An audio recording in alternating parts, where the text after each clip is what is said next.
This story is about a woman whose life is filled with lies from beginning to end. You will learn how the unscrupulous deceiver ends up in pursuit of big money and how many human destinies it can affect.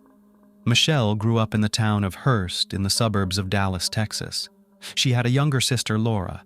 The girl's mother left home in search of a better life, so the upbringing of children was the father. It was not easy for a man to raise two daughters alone. He survived on occasional earnings at a construction site and often relied on alcohol. In search of easy money, he repeatedly thought up and implemented devious plans for profit. He would take a job at one factory or another and deliberately injure himself in order to obtain insurance money compensation. The fraud scheme worked, but not for long. With the help of CCTV cameras at one of the workplaces, the scheme was uncovered, and Michele and Laura's father was sent into custody. Michele grew up in a world of lies, deceit, and manipulation from childhood. This was her normal life, from which she wanted to escape by any means possible. But it is impossible to escape from herself, because lies have already become a part of her life, and she simply did not know how to live differently. The girl dreams of growing up faster to get out of the hated poverty. At the age of 15, Michele looks very spectacular, a petite brunette of athletic build. She attracts a lot of interest from guys both of her own and older age. Even then, Michele realizes that with the help of her feminine power and charm, she can easily manage to manipulate any men in her environment in order to get what she wants. So in her life begins a series of love relationships with different men. At the age of 17, Michele drops out of school and marries for the first time to 16-year-old Kenneth O'Brien. She informs the boyfriend that she is expecting a baby. Kenneth, taking full responsibility for his young wife and future child, enlists in the army. The couple moves frequently. 2 more children are born to them in this marriage. One city is replaced by another. Temporary housing of the military was not the limit of Michele's dreams. Such a life does not suit her, and after 5 years, she leaves, naming the reason for divorce beatings and cheating on the part of her husband. Michele returns to her native Hurst. In front of relatives and friends, she appears as a victim of domestic violence and receives the necessary support and begins to organize her life anew. After a while, she falls in love with her former classmate Brandon. The young man is head over heels in love with Michele and gladly accepted her 3 children. The lovers prepare for the wedding. However, on the eve of the wedding, Michele infuriates Brandon. It turns out that the girl did not divorce her first husband. She was very afraid to talk to him about divorce because of the abuse, so she did not send the documents. With the help of a lawyer, this issue was quickly settled and the couple was able to marry in 1994. At first, family life flowed calmly and measured. Brandon was engaged in the development of his IT company, and Michele worked as a dental assistant. But quiet family life was not the limit of Michele's dreams. She has always needed more. She starts bringing home all sorts of dental equipment and supplies. The cash doesn't fit in her purse. Brandon suspected something wrong. Eventually, Michele was caught stealing. It was only by luck that a trial was avoided. But Brandon's trust issues with his wife were just beginning. Responding to neighbors' reports that cars were frequently arriving at the house while he was at work, Brandon installed a tape recorder in several rooms of the house.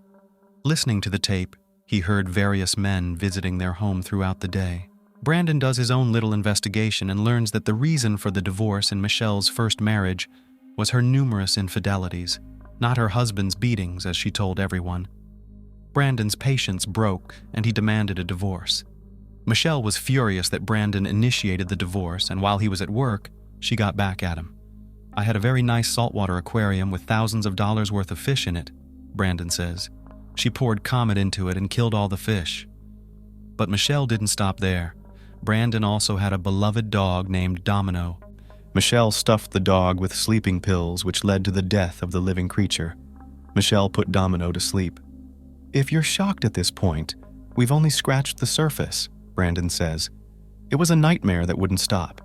You can't make that girl go away."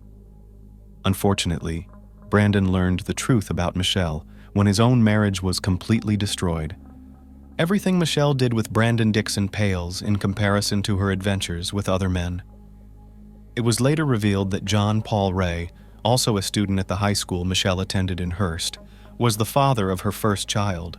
Instead of revealing this information to John, she told Kenneth O'Brien that the child was his, forcing him to marry her. Kenneth, for 13 years, thought the eldest son was his own. John later told police that Kenneth paid child support from age 5 to 18 and did not know he was not the father.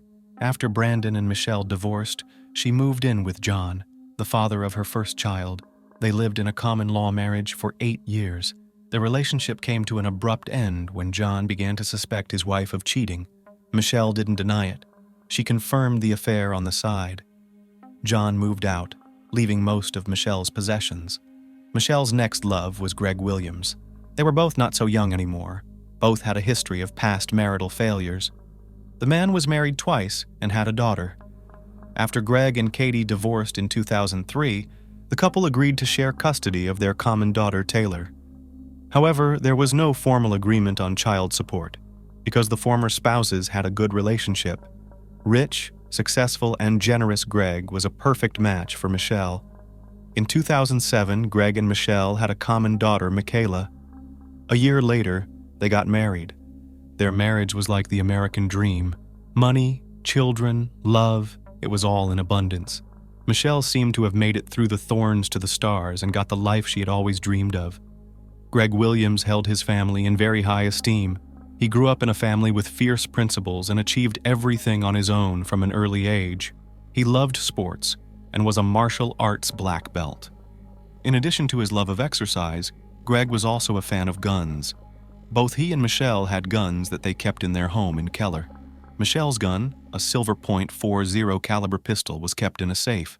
But Greg kept his gun, a black Liebherr .45 caliber, always loaded in a case under his bedside table. The couple was determined to make their marriage a success. They threw birthday parties for their children from other marriages at their home in Keller. Michele's adult children would have barbecues and swim parties. Very often the house was full of friends. But despite the picturesque suburban home and a precocious daughter, Greg and Michele were not the classic American couple. They met through an online community for bondage, domination, sadism, and masochism, and their wild adult house parties led to numerous complaints from neighbors. Without making the matter public, the couple decides to move out. The night before, Michele and Greg had been unable to sleep for a long time. They were preparing to buy a new house for $4.5 million. They emotionally discussed the upcoming event. Greg stayed in the bedroom alone. Michele went out to her crying daughter and fell asleep with her in the room. On October 13, 2011, at 4:40 a.m., an emergency call came in. A crying woman screamed into the phone that she and her husband had been attacked by a robber. She was injured, and her husband had been shot. Within minutes, police arrived at the scene of the tragedy. Inside the home, detectives found a television on full volume and a baby sleeping on the couch. Michele's daughter was sound asleep and unaffected in any way by the attack that occurred. The woman's behavior alerted police officers.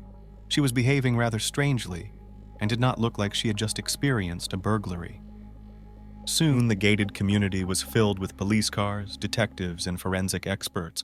The lot was cordoned off, and police searched every inch of the nearly 5,000-square-foot home. Michele was fully dressed, had her hair styled, and was acting very calm. She told police she was asleep, but her clothing and demeanor said otherwise. As the only witness, Michele was taken to the Keller Township Police Station for questioning. After several hours of talking to police and investigators, Michele's story began to fall apart like a house of cards. According to the woman, the intruder, dressed in all black, hit her on the head with a wrench. She fell from the blow, but was conscious and heard a gunshot. The stranger then fled through the back door of the house. Michele Williams's account did not match what police saw at the scene. Greg Williams was shot in the head while lying in bed. A .45 caliber handgun, presumably used by the intruder, was found near the back door next to a wrench. There were no fingerprints on either weapon. Neither was found to show any signs of forced entry. The family's valuables and money were untouched. Examined CCTV footage from a neighbor's camera showed that only one car had entered the gated community in the hours before the crime. Police confirmed that the car belonged to a newspaper delivery man. To confuse the investigation, Michele came up with a version of the attack. She hit herself with a wrench and made their large house look like the scene of the attack.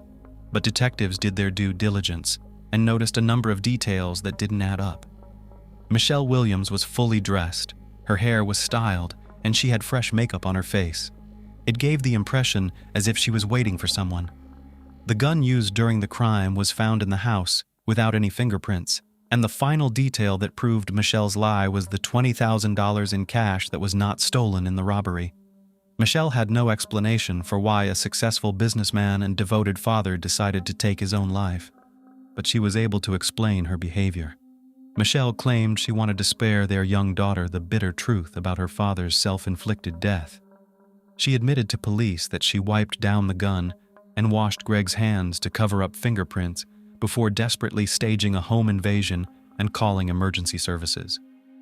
As bizarre as that explanation was, it became obvious to police why no evidence was found in the house.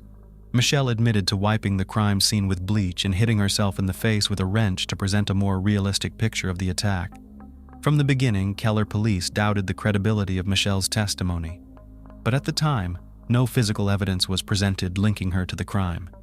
Michele was arrested for perjury, but was soon released home.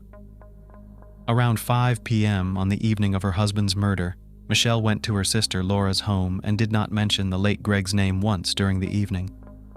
Michele cried from time to time, but it didn't seem sincere, her sister Laura Cusick said when questioned by police. The morning after the tragedy, Michele woke up in a great mood. She was beautifully dressed, with her hair styled and makeup on. In high spirits, the recent widow went for breakfast at a famous restaurant that served the best pancakes with syrup. While the police were looking into the theory that Greg had taken his own life, struggling to find a motive and obtain credible evidence of it, Michele herself presented the investigation with first a motive and then evidence of her guilt. Going through the documents from the first interrogation, the investigators were attracted by Michele's words that she didn't care about a single penny. But her actions proved otherwise. After Greg's death, Michele quickly begins liquidating assets from family companies and spending large sums of money. She cashes checks through Greg's IT company. The amount of checks cashed is not disclosed anywhere. In all likelihood, we are talking about a lot of money. After receiving cash from the sale of the Blueberries frozen yogurt store in Keller, Michele made one of her biggest blunders. She went to the insurance company, hoping to get a payout on Greg's life insurance policy. Michele was the sole beneficiary on Greg's life insurance policy, which was taken out on August 12, 2011, almost exactly 2 months before he was killed.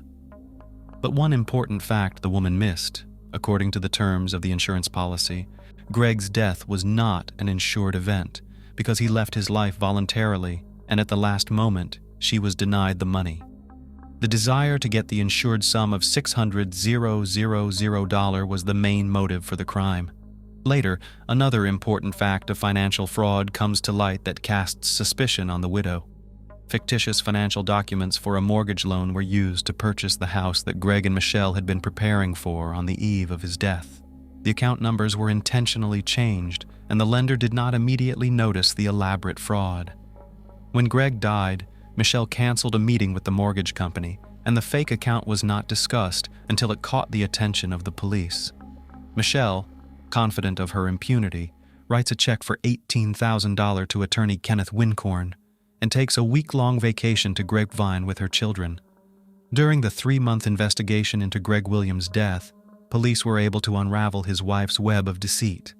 An autopsy was performed on Greg, which proves that the man was shot from a range of 12 to 18 inches. Moreover, the toxicology examination conducted provided a report proving that Greg had a large dose of sleeping pills in his system at the time of his death. Also, the police determined that there was no assault on the house. Mrs. Williams sedated her husband and shot him from a foot away after turning up the volume on the television. Daughter Michele, who was asleep in her room, did not hear anything.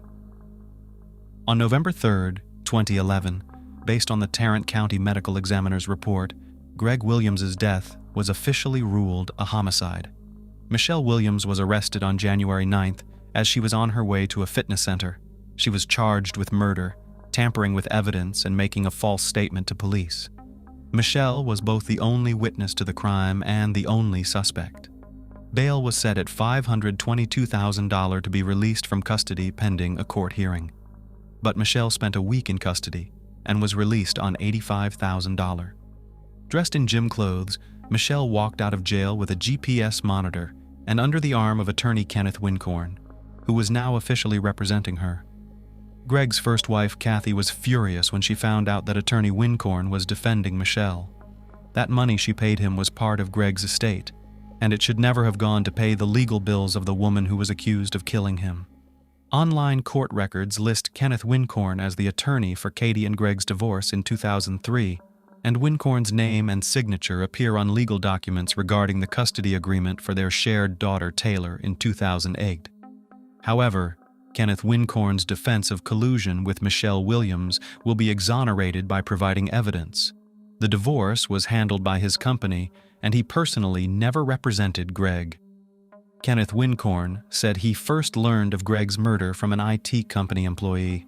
It was very shocking, Wincorn says, adding that Michele later sought his help. After her plot to cash in on Greg's death is foiled, Michele Williams changes her name to Shelley and appears as a fitness guru hoping to start a new life. On Facebook, Shelley publicly announced her relationship with Gene Wallace, a friend of her oldest son, a man nearly 15 years younger than her. Shelley and Gene opened a fitness club in Bedford and heavily promoted it online. Armed with an ankle bracelet with a GPS tracker, Michele spent the next few months enjoying her new boyfriend, fitness classes, and court hearings. She often appeared in court dressed for a night out on the town, wearing miniskirts, knee-length boots, and deep-cut blouses. She never mourned Greg's death for a second, says Greg's ex-wife, Kathy. Rob Conover was friends with Greg Williams for more than 20 years and attended many of Michele's hearings. He recalls how she deftly manipulated police officers at the courthouse, making them see her as an innocent woman in need of protection. On October 9, 2013, 45-year-old Michele Williams took a plea deal with the county and pleaded guilty to tampering with evidence and deadly conduct. She will receive 18 years in prison for tampering with evidence and for deadly dangerous conduct, a third-degree felony that only exists in a few states. Although Michele admitted that she cleaned the gun and Greg's body, the absence of her DNA at the scene raised doubts about whether the first-degree murder charge would stick. Things can go differently. Play big, win big, or lose big, Michele said in an interview. With the plea bargain, I expect to do a couple years, and after that, I'll be out on parole. But in February 2014, Michele Williams, in an interview, suddenly changes her testimony and says she is not guilty of the crime. The judge immediately rescinds the plea bargain and sets a date for the first trial. Opening arguments have begun in the trial of a Texas woman, dubbed by the media as Keller's Black Widow, who was accused of intentionally targeting her husband in 2011 for an insurance payoff. Michele Williams, 45, was charged with the crime. In court, prosecutors described the crime as a clearly planned scheme of acts to profit from Greg's substantial life insurance policy. In their opening statement, prosecutors told jurors that Mrs. Williams shot her husband in the head after drugging him with sleeping pills beforehand in order to collect on his life insurance policy. The motive was money, time-tested money, greed, Assistant District Attorney Jack Strickland said in court.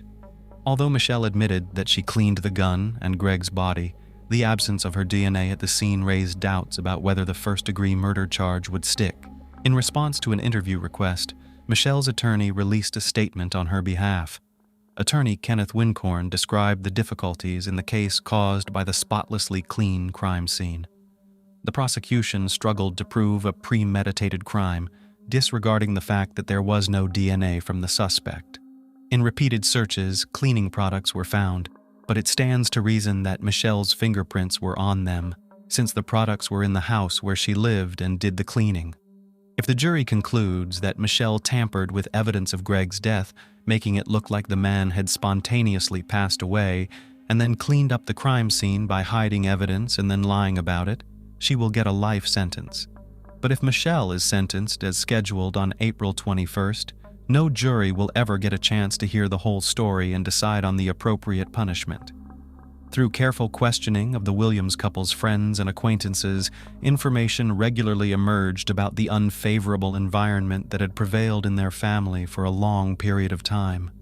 According to the studied correspondence in social networks and messengers, it was found that the couple quarreled very often, and the reason was finances. At the trial, prosecutors said that in the hours leading up to the violent death, Greg Williams argued with his wife over their finances and even slapped her for spending a large amount of money that had been set aside as a down payment on a house. But Michele Williams' defense argued that Greg Williams had taken his own life and that the successful business owner needed his wife alive, not dead. According to defense attorney Clay Graham, Greg Williams often suffered from depression and regularly used sedatives and steroids. On the eve of the crime, he was allegedly severely depressed due to the loss of his grandmother and best friend, who ironically had taken his own life. Defense counsel told the court that when Michele Williams found her husband dead with a self-inflicted gunshot wound, she panicked and in a fit of fear began to cover up the tragedy without realizing it. She had one goal: to protect her 4-year-old daughter from psychological trauma by hiding the truth from her. Michele Williams never once changed herself, presenting at court hearings in different images, with styled hair and manicure. At one hearing, the defendant, dressed in an off-white blouse and black vest, showed little emotion throughout most of the trial, but did not forget to wipe away tears during a presentation of photographs showing images of the body of murdered Greg Williams. The court also heard testimony from Michele Williams' adult son, Andrew O'Brien, who said his mother, Michele Williams, asked him to help frame Greg Williams' ex-wife, Kathy. She planned to blame her for Greg's death using the motive of unreconciled differences over the custody of their daughter, Taylor. But that plan was a failure from the get-go. After all, there was never any disagreement between the former spouses about the custody of their daughter, and it would have been very difficult to prove otherwise. Asked about his reaction to his mother's unusual request, 26-year-old Andrew O'Brien said he was very shocked by such a proposal and thought she was having a mental breakdown. Michele confronted her sons at the trial when they testified against her. The jury later found Michele guilty of felony tampering with physical evidence. According to the show, she provided false information that she was pregnant with twins, hoping to delay her sentencing. But this version was not confirmed and the verdict was announced. Michele's acting abilities and her natural charm, which she tried her best to demonstrate during each hearing, did not spare her from a harsh sentence. Sandwiched between a scenario in which she was a cold-blooded criminal and one in which she was portrayed as a deranged wife and mother acting on impulse, Michele chose the latter. "He did it," she said, wrapping her arms around her head. Michele even congratulated the detective on solving the case. "I wouldn't have gotten through the day," she said. "You've won." Even before the police admitted to doubting Michelle's story, few believed Greg had lost his life. He had too much to live for, and he knew all too well how much pain an untimely death causes. Kathy Williams believes that Michelle's relationship with Gene Wallace began when Greg was still alive and may be the elusive motive for this crime. If Greg had found out she was sleeping with her little boyfriend, he would have dumped her, and she would have gotten nothing. Katie says, "Greg was willing to put up with a lot, but he wasn't willing to put up with cheating." "She's ruined so many lives you can't even imagine," Brandon says. "She's a professional manipulator. If the courts had gone further and interviewed all of us, things could have gone in a different direction." Michele was sentenced to 60 years in prison. The judge also ruled that she would have to serve a minimum of 30 years before being eligible for parole. Michele currently remains incarcerated at Mountain View Prison in Gatesville, Texas. Michele Williams is a felon and fraudster who is currently serving time in prison for all of her willful acts. She has never shown remorse for her actions and still refuses to take full responsibility for her crime. The Irene Cortez case, an unfortunate accident or a contracted murder of a mother of many. They say a scorned woman is capable of unpredictable and desperate acts, with cold and cruel revenge being the most fearsome. But what about a scorned man? Many would say an offended man might resort to physical violence, drown his sorrows in alcohol, or combine these two scenarios. Yet men, generally less grudge-holding, can be more ingenious when it comes to revenge. The case of Irene Cortez, a Spanish citizen who met a mysterious end during a trip to Colombia, is complex and ambiguous. While her perpetrators were caught, convicted, and are currently serving long sentences, the deceased woman's family claims the real culprit remains at large and is portraying himself as a victim. Let's delve into this intricate story from the beginning and try to determine if a third party was involved or if the murder was, indeed, unintentional. It's worth noting that each party involved is still trying to prove their version of the truth. Who was Irene Cortés? Irene Cortés, born Lucas, was born in 1980 in sunny Granada, Spain, the capital of the province of the same name. She grew up in a well-off family with a brother and sister. Her parents ran a small but profitable business. According to some reports, her father passed away early, but her mother, Maria Lucas, took over the business operations, expanded the enterprise, and ensured her children lacked for nothing. Maria's older brother, Uncle Pedro Lucas, was also a significant help. Irene was the eldest of the three children. A beautiful and sociable girl, she loved being the center of attention and attracted boys from an early age. Shortly after finishing school, she married and was already pregnant. At 17, she became a mother for the first time, and 2 years later, she had her second child. Her mother and uncle provided considerable support, allowing her to pursue a good education despite early motherhood. In the early 2000s, Irene moved to the resort city of Malaga with her husband and 2 children. There, she opened an entertainment venue that quickly became popular and profitable. Initially a small disco bar, it eventually transformed into a full-fledged nightclub. In Malaga, the couple welcomed their third child, and life seemed prosperous and stable. At 25, Irene's husband was arrested and sentenced to 5 years in prison for trafficking illegal substances. Tragically, he lost his life in prison under mysterious circumstances. The responsibility of raising the children fell solely on Irene's shoulders.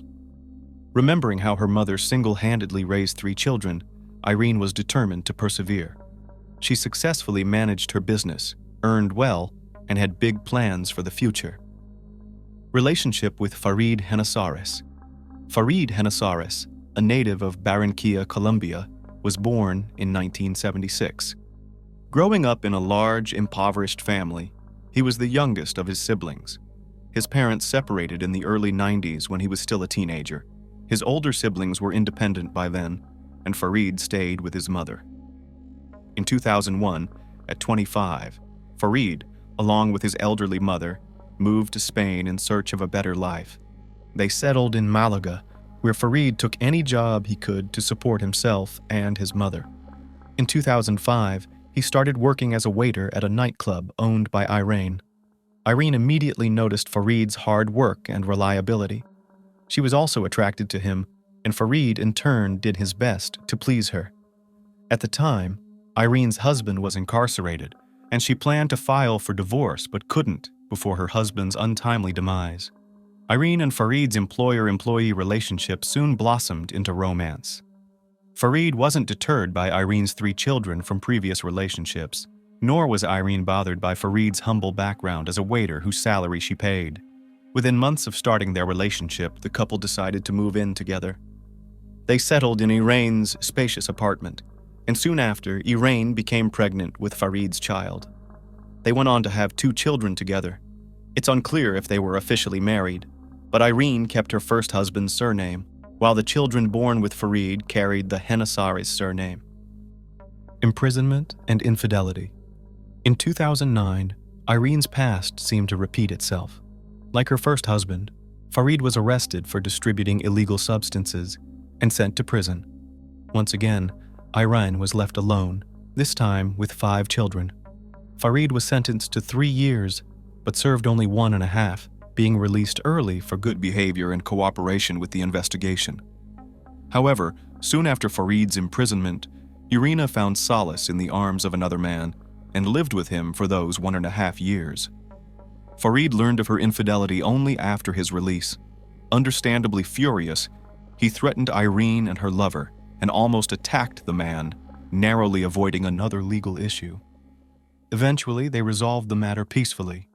Farid forgave Irene for the sake of their children, and they resumed living together as if there had been no imprisonment or infidelity.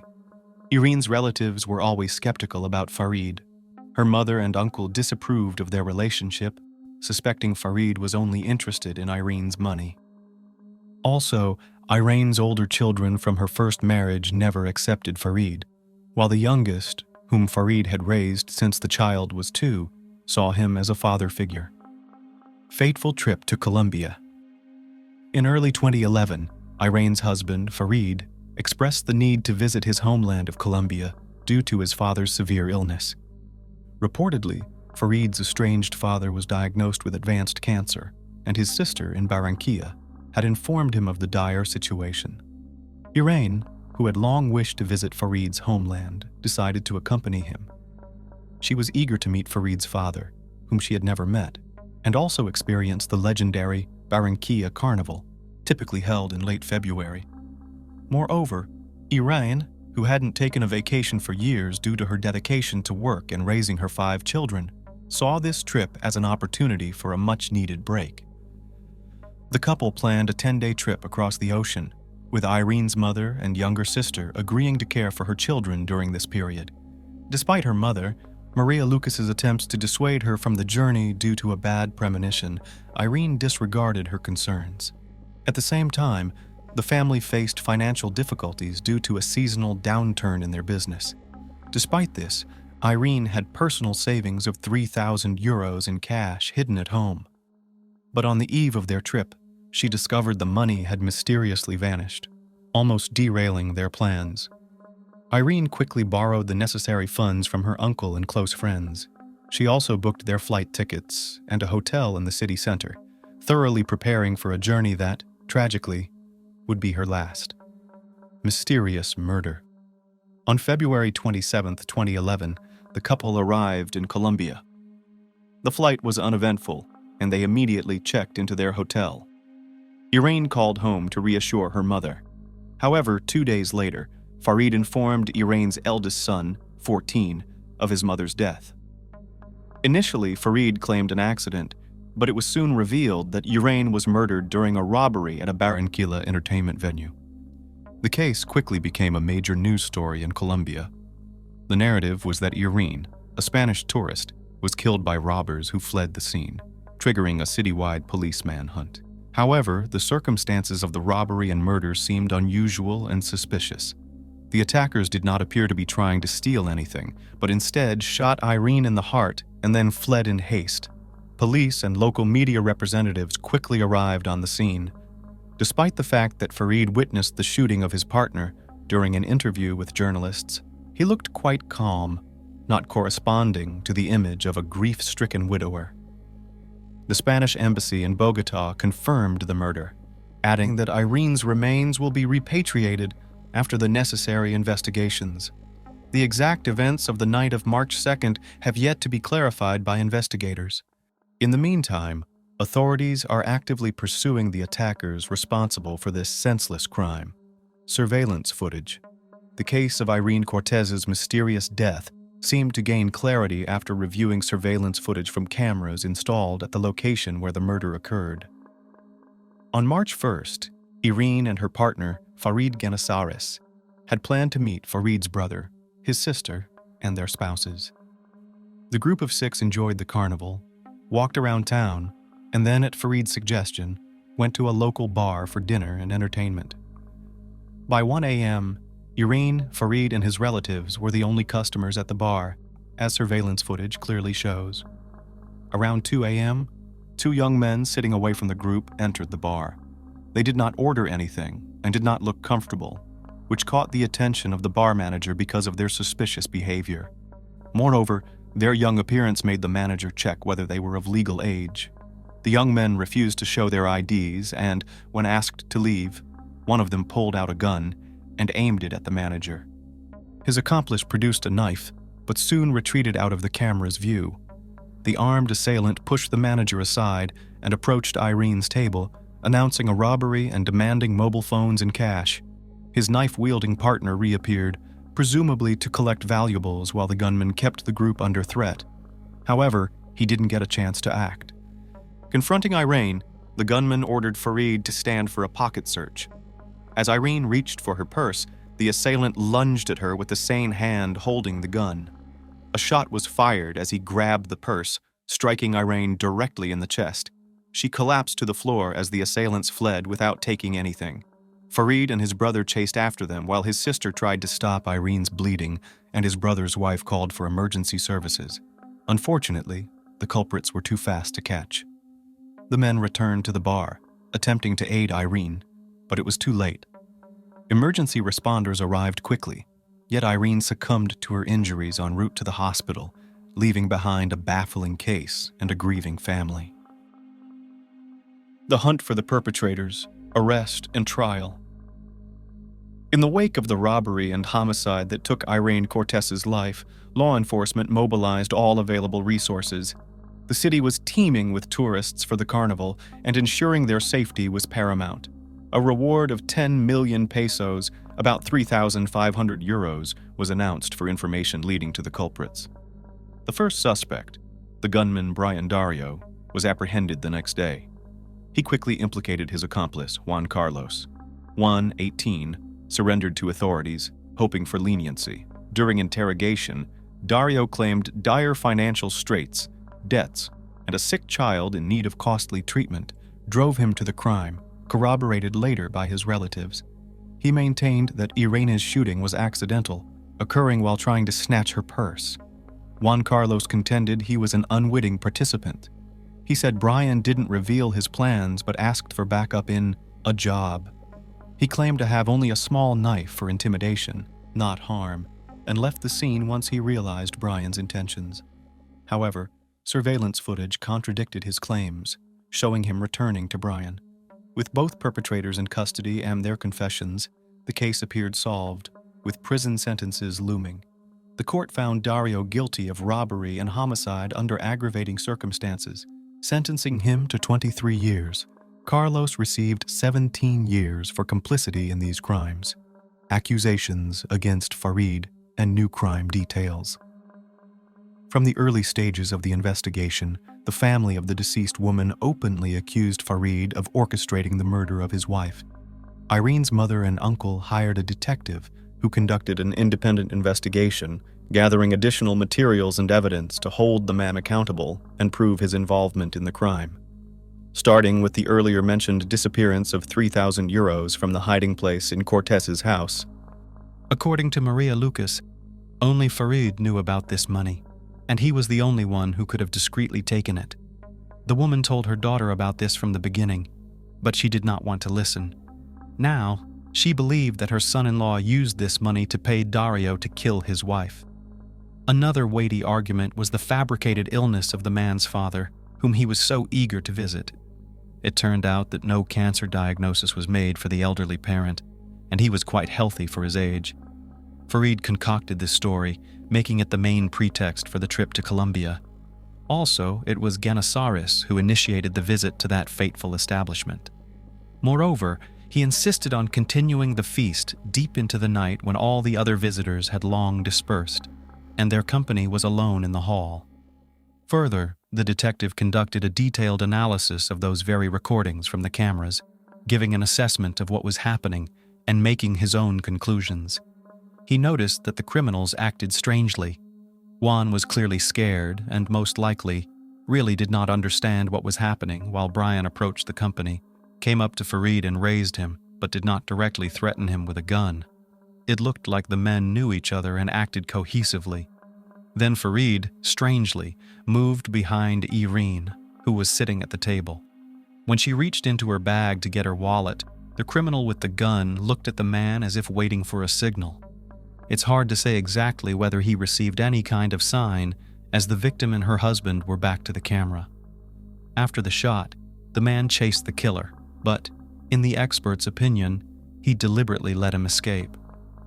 However, the latter statement can be considered controversial, as Brian was armed with a gun and Farid could reasonably fear for his life. Also in question was the man's behavior after his chosen one was declared dead. He willingly gave interviews to the arrived correspondents, talked about the details of what happened, and, at the same time, did not look too upset or depressed. Another important question: why, after the tragedy, did Genesaris call not Irene's mother, not her uncle, or any of the adult relatives, but dialed the number of her 14-year-old son to tell him about his mother's death? According to Maria Lucas, He wanted to personally inflict pain on the teenager, punishing him for not recognizing the stepfather's authority and treating him disrespectfully. The woman's uncle was the first to dare to give an interview in the press and openly talk about his suspicions and the results of the investigation. Pedro Lucas was sure that Farid planned the trip in advance, essentially luring Urain into a trap. The money stolen from her was used to pay for the services of a hired killer, and after her death, he planned to establish guardianship over the children and take over the business of his deceased wife. Farid's mother did not silently listen to her son being accused of a terrible crime and openly stood up for her offspring. The woman claimed that her offspring was madly in love with Irene and her children and would never harm her. However, in the end, the parent inadvertently let slip a phrase about the chosen one not having to cheat on Farid, as this greatly offended his pride. Also, an unpleasant detail emerged about Genesaris leaving Spain on fake documents, as he was not allowed to leave the country because he had recently been released from prison on parole. The man himself denied this information, stating that he left legally and Irene acted as his guarantor. Funeral. Without the widower. 12 days after the tragedy, Irene's body was returned to her native Spain. The funeral was conducted with a closed casket, as the remains had begun to decompose after such an extended period. Hundreds attended the funeral: family, friends, neighbors, and even those who didn't personally know Cortés, but had heard about the resonant story and wanted to express their condolences to the family. The only person missing from the farewell ceremony was Farid, who simply feared returning from Colombia, apprehensive of retribution. Farid claimed that the relatives of his late wife had repeatedly threatened him and his elderly mother. For this reason, before flying back to Spain, he intended to appeal to the authorities to ensure his safety. He sought a protective order to be able to attend the funeral, but his request was denied, and Genesaris decided not to take the risk. In turn, Farid filed a complaint in court against the relatives of his deceased wife, who, he alleged, hindered his return home. However, Maria and Pedro Lucas denied his claims, stating they were most interested in his return to face trial in Spain. Additional court proceedings. With new circumstances and accusations against Farid, an additional investigation and court proceedings were conducted. Dario and Carlos, already serving their sentences in a Colombian prison, were interrogated about their acquaintance with Genesaris and a possible premeditated conspiracy. However, Brian categorically denied this assumption. He continued to insist that the murder was an accidental result of a failed robbery attempt. He claimed he had never seen Farid before, let alone been hired as a hitman for his wife. The accusations indeed seemed to be grasping at straws, with no irrefutable evidence of premeditation or a contract killing, only assumptions and interpretations of the events on the recording. Dario also confessed that he was under the influence of alcohol and prohibited substances that evening, hence his poor recollection of the event's chronology. As for Carlos, he maintained that his friend did not involve him in his plans, and everything that happened in the bar was as shocking to him as it was to those they attacked. Blanc appeared to be telling the truth, but Brian's words, who made the fatal shot, raised some doubts. Consider this: he failed to commit the robbery, ended up in prison, but his sick child still received the necessary expensive treatment. Brian claimed that kind-hearted people, learning about his motive, helped him. However, the Lucas family's lawyers tried to prove that the €3,000 stolen from Irene, which Farid paid for her murder, were spent on the treatment. Supposedly, Brian agreed to sacrifice himself and go to prison to save his child and secretly pass the money to his wife. This version, however, was never proven, returned to Spain. Only after obtaining a court order that guaranteed his safety did Genesaris decide to return to Spain. Several months had passed since the tragedy, and the media frenzy had subsided. Upon his return, Genesaris claimed to have brought investigation materials proving his innocence in his wife's murder. He cited his main reason for returning as a desire to care for the children he shared with Irene, who had been under the care of the deceased's relatives during his absence. 6 months later, Farid decided to give a major interview, in which he revealed that he had lost virtually everything. He was jobless, his passport had been annulled, preventing him from leaving the country, and to add insult to injury, his friends had turned their backs on him, and the mother and uncle of his late wife forbade him from seeing his children. Ganisaris repeatedly faced Maria and Pedro Lucas in court. He accused them of threatening him while they attempted to prove his involvement in Irene's murder. However, neither side could substantiate their claims. Ultimately, the children remained in the custody of their grandmother and uncle, and the widower was unable to claim any of his late wife's property. A Paradise Beach turned into a death trap for lovers. It is believed that an investigation on the heels of a crime is the most effective and often leads to success. The methodology itself implies immediate response, operational collection of evidence, and questioning of witnesses, which significantly increases the chances of quickly solving the case and holding the guilty accountable. However, if it is not possible to identify the perpetrator, the investigation can drag on for years and even decades until the criminal case is frozen and transferred to the archive after the statute of limitations expires. However, sometimes unsolved and seemingly hopeless investigations receive unexpected developments many years later, which helps to find the right lead and achieve results when no one believed it anymore. The case of Lindsay Cutshall and Jason Allen, which had been gathering dust on the shelves for almost 15 years, is a prime example of this. At the time, it was not possible to solve it despite the operational actions of the investigative team and the high reward offered for any information. The main problem was the lack of motive for such a brutal act against the loving couple. In addition to this, it was not possible to find any witnesses, murder weapons, or any significant clues.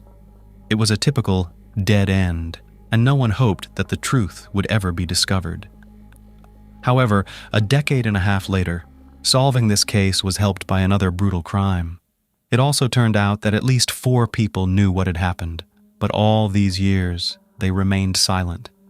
Who were Lindsay Cutshall and Jason Allen? Lindsay Cutshall was born in the small town of White Eyes in Coshocton County, Ohio, in 1982. She grew up in a very religious family, and her father was a pastor of a Christian community. Despite a strict upbringing from childhood, she was very active, engaged in sports, and later became interested in hiking and extreme tourism. After finishing school, Lindsay became a student at Appalachian Bible College in West Virginia. During those years, she regularly climbed mountains of various difficulty levels, rafted down turbulent mountain rivers, and even organized hikes herself. The young woman dreamed of founding her own summer camp for children and teenagers, where she could teach them the basics of survival in the wild, rafting, tourism, and so on. Jason Allen was born in the city of Zeeland, in the American state of Michigan, in 1978. He also grew up in a deeply religious family, and from a teenage age was seriously interested in hiking tours, mastering survival in the wild. The young man was tall, athletic, toned, possessed leadership qualities, and was able to find like-minded people to conquer new heights. The couple met in 2002 during a hiking trip in the Appalachians. At that time, Lindsay was still a student, while Jason worked as a mountain guide and climbing instructor. The young people immediately felt mutual sympathy, and just 6 months after their first meeting, the young man came to the girl's parents and asked for their daughter's hand in marriage. Her parents were not opposed and gave their blessing to the lovers. The young man's parents also approved of his choice, after which the couple was officially engaged.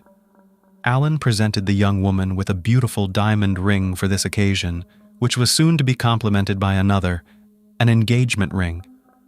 The young couple planned to get married in September 2004, had big plans for their future together, and wanted to buy their own large house where they could live comfortably and raise their children.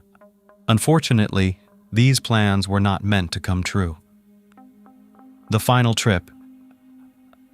In the summer of 2004, Lindsay and Jason worked as senior counselors at a Christian summer camp called Rock N Water, located in El Dorado County, California. After their wedding, they planned to open their own similar camp, so they were gaining experience and learning the nuances of working with the younger generation. On the evening of Friday, August 14th of that year, the couple decided to take a weekend trip to the San Francisco area. They informed their colleagues of their plans in advance, leaving 2 of the most experienced counselors in charge of the camp.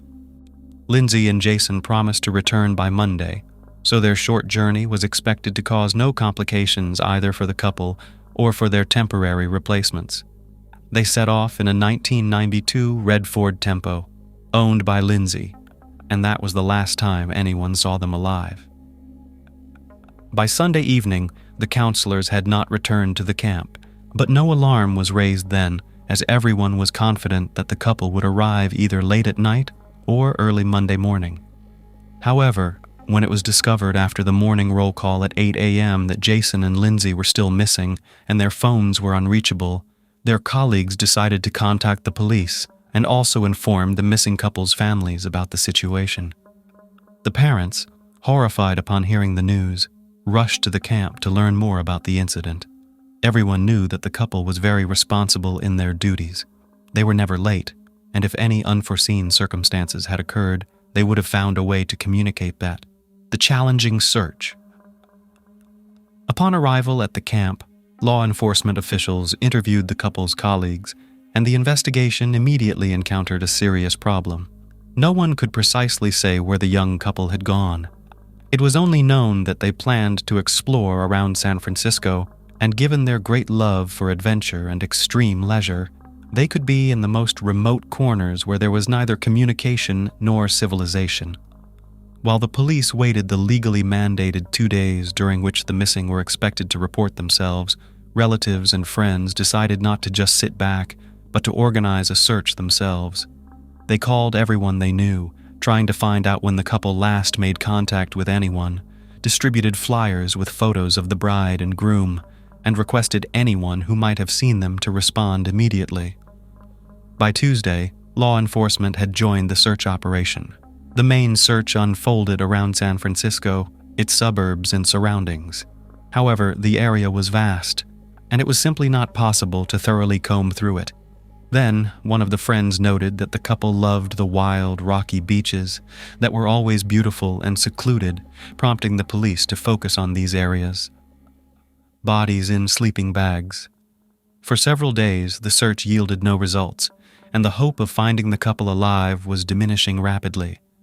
Then, on Wednesday, August 19th, a patrol helicopter flying over one of the rocky, wild beaches reported that 2 bodies were found in sleeping bags on the desolate coast, and it seemed unlikely they were just resting there. The first thing police encountered upon arriving at the scene was a red Ford Tempo parked on a cliff near a lookout point in a small shelter for tourists, from which a steep trail led directly to the scenic wild beach. The car was immediately checked in the database and found to belong to the missing student, Lindsay Cutshall. Descending the trail to the beach, law enforcement found 2 bright sleeping bags containing individuals. At first, it might have seemed they were merely sleeping, but no response came to calls or noise. Approaching closer, the officers saw that the sleeping bags contained a young man and woman, both showing no signs of life. A brief initial examination suggested that their lives had been taken by gunshot wounds to the head, and given the distinctive smell of decomposition, they had been there for more than a day. All the belongings of the deceased, including mobile phones and wallets containing bank cards and cash, were found beside them. Therefore, a robbery as the main motive was almost immediately ruled out. The keys to the parked car above were also visibly placed, ruling out car theft as a motive. Investigators immediately suspected that the deceased were the same young people who had gone missing last week near San Francisco. Their suspicion was confirmed by documents found nearby under the names Lindsay Cutshall and Jason Allen, but the bodies still needed to be identified by relatives. The arriving parents of the couple, who had hoped until the last that the remains belonged to someone else, were devastated by grief upon recognizing their children. Investigation and initial theories. Thus, theories involving robbery or an attempted carjacking were dismissed since all valuables, money, and keys were left untouched in plain sight. Moreover, forensic analysis revealed no signs of physical assault or intimate assault on the bodies, except for the gunshot wounds to the head. It appeared that Lindsay and Jason were simply sleeping peacefully at the time of the incident and did not have a chance to react. They made no attempt to defend themselves, flee, or even get out of their sleeping bags. Everything pointed to a swift act that resembled an execution or vendetta. But who could have taken the lives of two individuals in such a brutal manner, and why? The questions multiplied, but no answers were forthcoming. There were no signs that anyone else had stayed in the area. The beach was quite secluded, and accessing it via the steep trail was challenging. Despite efforts, no shell casings were found nearby, leading investigators to theorize that the shooter either took them or threw them into the ocean. The shots had been fired at close range into the heads of the sleeping tourists, indicated by specific traces, so the casings, if not deliberately moved, would have been nearby. Interestingly, the beach appeared quite clean, yet a few meters from where the sleeping bags with the bodies were found, an empty beer bottle lay. The deceased did not drink alcohol as they led a healthy lifestyle, suggesting the bottle might belong to the mysterious shooter. This particular brand of beer was rarely found in the area and likely came from a neighboring state. As no other clues were found, this bottle was considered a significant lead, although it was unclear whether it had any connection to the shooter or the crime. A theory was proposed that the deceased might have had a conflict with someone the day before the tragedy, and their opponent returned at night with a weapon to settle the score. Although Jason and Lindsay were very friendly with everyone, it was not excluded that they might have inadvertently displeased someone either in appearance or for some other reason. Additionally, the shooter could have been intoxicated or mentally unstable. From the bullets extracted from the victims' skulls, experts determined they were fired from a Marlin brand rifle, .45 caliber, model 1894, produced by Marlin Firearms Company. This was a rare weapon that might have been part of a collector's arsenal. Such models were typically used for hunting. This clue was significant for the ongoing investigation, but it remained the only one for the time being. Investigators speculated that the shooter was likely a male acting alone.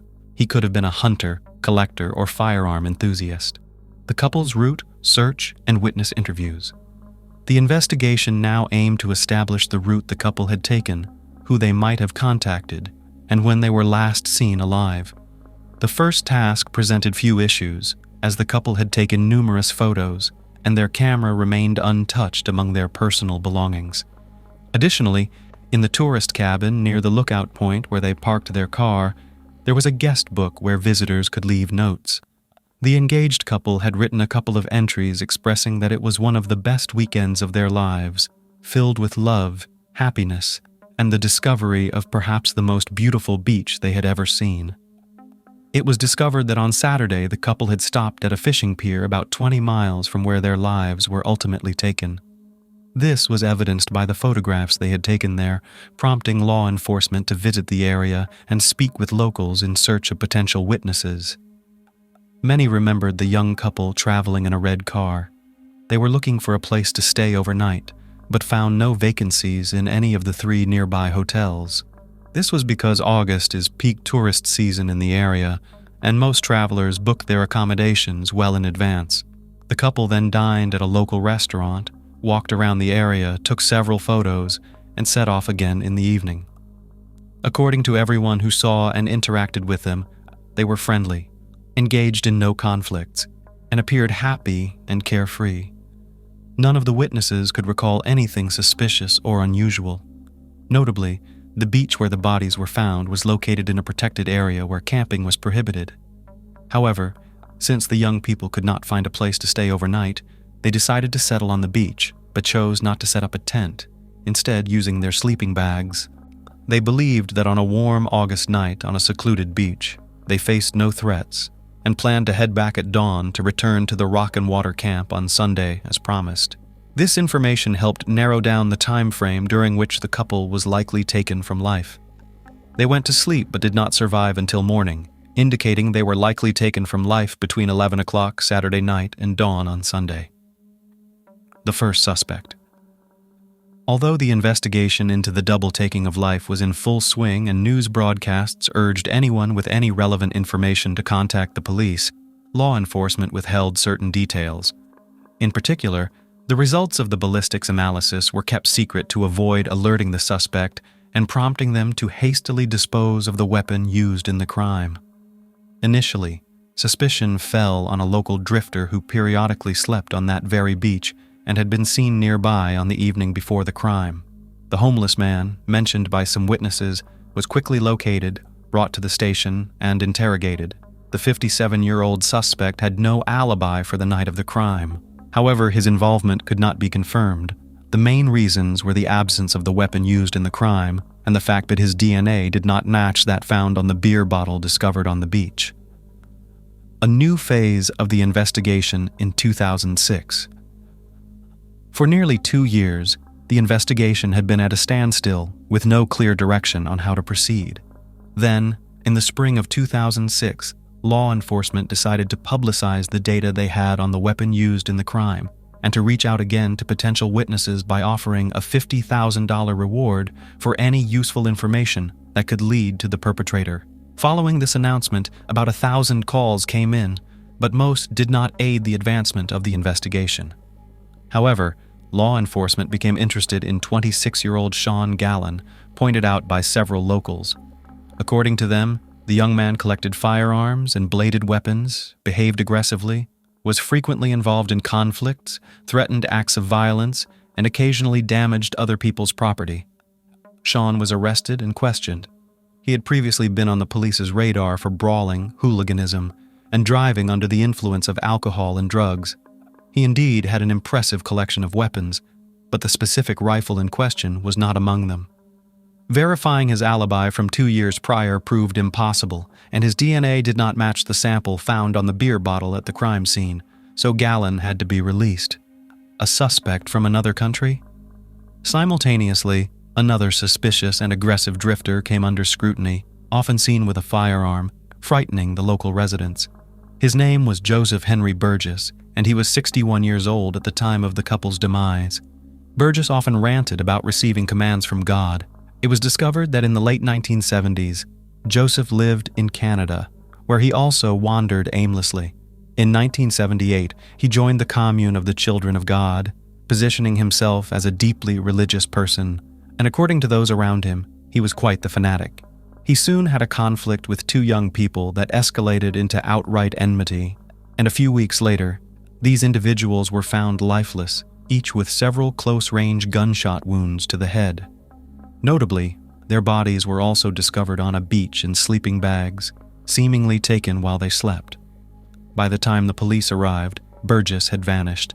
His guilt was proven through numerous left-behind clues, but he could not be convicted as he had fled to the USA, crossing the border illegally. He managed to evade capture for nearly a quarter of a century until the police connected him with the double homicide on a beach in California. However, they were unable to interrogate him as a shootout occurred during his apprehension, resulting in the deaths of a police sergeant and Burgess himself who opened fire. A fatal echo from the past. In the spring of 2017 in Forestville, California, a tragedy unfolded one night on March 14th. Gunshots rang out in the Gallen family home, prompting alarmed neighbors to immediately call the police. The victim was 35-year-old Seamus Gowan, and the perpetrator was his older brother, Sean.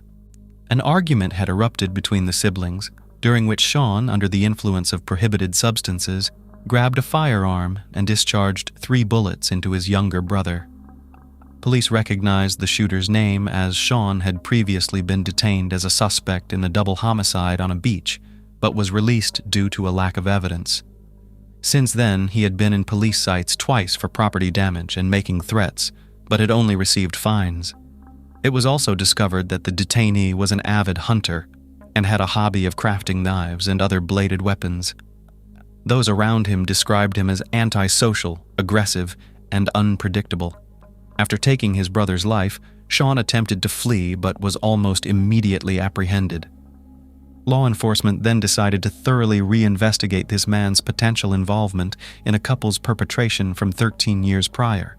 His personal social media page revealed much, where he posted pictures of his substantial weapon collection and discussed supposed telepathic and extrasensory abilities.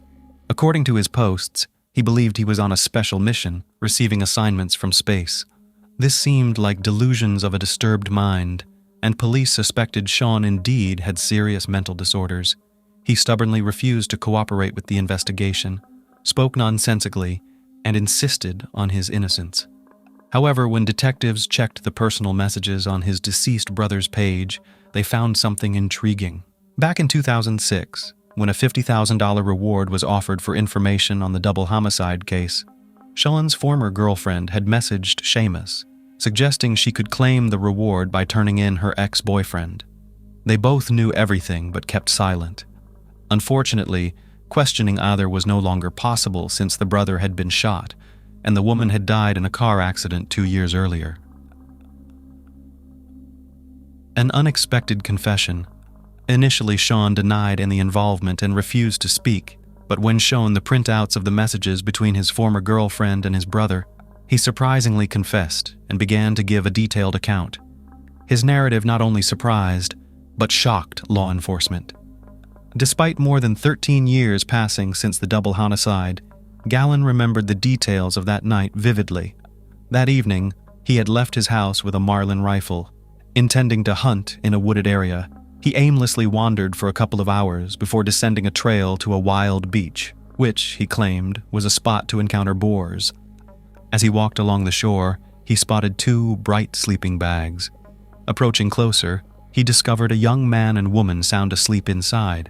He stood watching them for several minutes, then suddenly heard voices in his head commanding him to end their lives.